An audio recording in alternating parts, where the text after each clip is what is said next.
নাম কি জান?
সবাই একটু শুনি।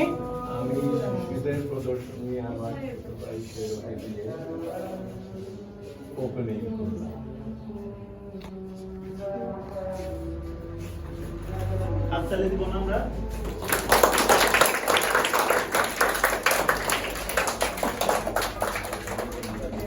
যারা ছবি আঁকছো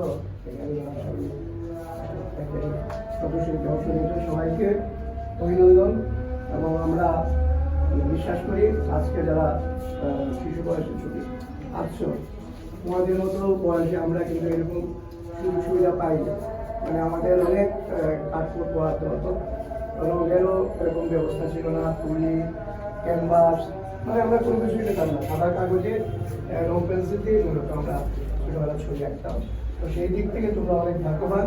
এবং আমরা বিশ্বাস করি এই ছবি আঁকা শুধু ছবি আঁকা নয়, আগামী জীবনে প্রত্যেকটা পদক্ষেপ তোমাদের লেখাপড়ার সাথে ছবি আঁকার বিষয়টা খুব অতপ্রতভাবে জড়িত। এখানে কেউ ইঞ্জিনিয়ার হবে, কেউ ডাক্তার হবে, কেউ আইটি বিশেষজ্ঞ হবে, সবারই কিন্তু ছবি আঁকার বিষয়টা মানে সাথে আছে এবং ছবি আঁকাটা খুবই দরকার। যারা একে ছবি আঁকছো আমরা দেখবো, এবং যারা এখানে অংশগ্রহণ করেছেন, বিশেষ করে গার্জিয়ান যারা এসছেন, অভিভাবক যারা এসছেন, আমি তাদেরকে ধন্যবাদ জানাই এই কারণে যে আমাদের এই শিশুরাই আগামীতে এই দেশটা পরিচালনা করবেন। এই দেশের পরিচালনার ক্ষেত্রে তারা প্রত্যেকে তাদের যোগ্যতা অনুযায়ী দেশ পরিচালনা করবে। এবং সেই শিশুদেরকে যারা নিয়ে এসছেন অভিভাবকরা, তারাই মূলত আগামী দেশ গঠনে বা পরিচালনায় বলিষ্ঠ ভূমিকা রাখছে। আমি কৃতজ্ঞতা জানাচ্ছি সেই সব অভিভাবকদের যারা এখানে এসেছেন বাচ্চাদেরকে নিয়ে, এবং বাচ্চারা তোমরা যারা ছবি এঁকেছো তোমরা আগামীতে তোমাদের উজ্জ্বল ভবিষ্যৎ কামনা করি, এবং এক একজন ভালো শিল্পী হিসেবে, ডাক্তার, ইঞ্জিনিয়ার, আইটি বিশেষজ্ঞ হিসেবে আমাদের দেশের নাম উজ্জ্বল করবে সারা বিশ্বের কাছে। সবাইকে ধন্যবাদ।